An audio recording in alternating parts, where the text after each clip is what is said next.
வங்கதேசம் பற்றி எறியதே, பின்னணியில் வெளிநாட்டு சக்திகள் அடித்துச் சொல்லும் எக்ஸ் இந்திய தூதர். வங்கதேசத்தில் இப்போது மிக மோசமான வன்முறை ஏற்பட்டுள்ளது. அந்நாட்டின் பிரதமராக இருந்த ஹசீனா தனது பதவியை ராஜினாமா செய்துவிட்டு அந்நாட்டிலிருந்து வெளியேறி இருக்கிறார். இதற்கிடையே வங்கதேசத்தில் இப்போது ஏற்பட்டுள்ள அமைதியின்மையில் வெளிநாட்டு சக்திகளின் தலையீட்டை நிராகரிக்க முடியாது என்று முன்னாள் இந்திய தூதர் ஹர்ஷ்வர்தன் ஸ்ரிங்லா தெரிவித்துள்ளார். வங்கதேசத்தில் கடந்த பல வாரங்களாக அமைதியற்ற சூழல் நிலவுகிறது. இடஒதுக்கீட்டுக்கு எதிராக முதலில் தொடங்கிய போராட்டங்கள் பல இடங்களில் வன்முறையாக வெடித்தது.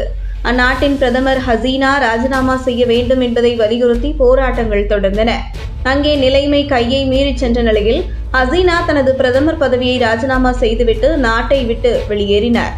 இதற்கிடையே இந்த விவகாரத்தில் வெளிநாட்டு சக்திகளின் தலையீட்டை நிராகரிக்க முடியாது என்று முன்னாள் இந்திய தூதர் ஹர்ஷ்வர்தன் ஸ்ரிங்லா தெரிவித்துள்ளார்.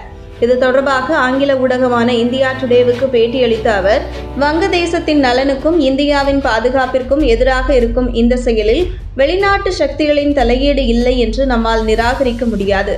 இதுபோல குழப்பமான சூழலை தங்களுக்கு சாதகமாக பயன்படுத்த பலரும் காத்திருக்கிறார்கள் என்பதை நிராகரிக்க முடியாது. அதே நேரம் இந்த வன்முறை என்பது முதலில் வங்கதேசத்தில் உள்ள சில அடிப்படை பிரச்சனைகளால் ஏற்பட்டது என்றே நான் நினைக்கிறேன் என்று தெரிவித்தார். வங்கதேசத்தில் இந்த ஆண்டு தொடக்கத்தில் பொது தேர்தல் நடந்தது. அதில் ஹசீனா வென்றதாக அறிவிக்கப்பட்டது. இருப்பினும் தேர்தல் முறையாக நடைபெறவில்லை என்று உலக நாடுகள் கூட குற்றம் சாட்டின. தேர்தல் சமயத்தில் ஏற்பட்ட குளறுபடிகள் குறித்து விசாரிக்கவும் அதற்கு காரணமானவர்கள் மீது நடவடிக்கை எடுக்க வேண்டும் என வங்கதேசத்தை அமெரிக்கா வலியுறுத்தியது. குறிப்பாக அமெரிக்கா இந்த விவகாரத்தில் கடுமையான கருத்துக்களை கூறி வந்தது. ஆனாலும் பெரிய அளவில் விசாரணை குழு எதையும் ஹசீனா அமைக்கவில்லை. இடஒதுக்கீட்டிற்கு எதிராகவே அங்கே மக்கள் போராட்டம் தொடங்கியது. உச்சநீதிமன்றம் இடஒதுக்கீட்டை குறைத்து தீர்ப்பு வழங்கிய நிலையில் போராட்டம் குறையும் என எதிர்பார்க்கப்பட்டது.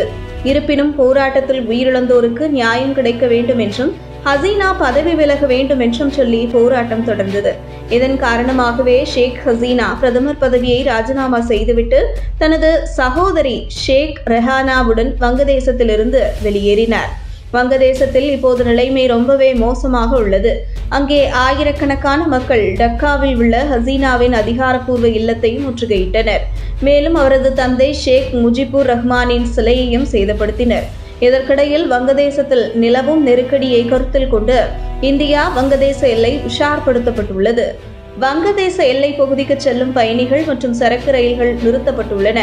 அங்கே இந்த அளவிற்கு நிலைமை மோசமாக என்ன காரணம் என்பதை விளக்கிய ஸ்ரிங்லா, வெளியே பார்த்தால் இது ஏதோ மாணவர்கள் முன்வைத்த ஒதுக்கீட்டு பிரச்சனை போல தெரியும். ஆனால் அடிப்படையில் வங்கதேசத்தில் பல பொருளாதார பிரச்சனைகள் இருந்தன. கொரோனா பாதிப்பு வங்கதேச பொருளாதாரத்தை மிக கடுமையாக பாதித்தது. உக்ரைன் மோதலால் அத்தியாவசிய பொருட்களின் விலைகள் அதிகரித்தன.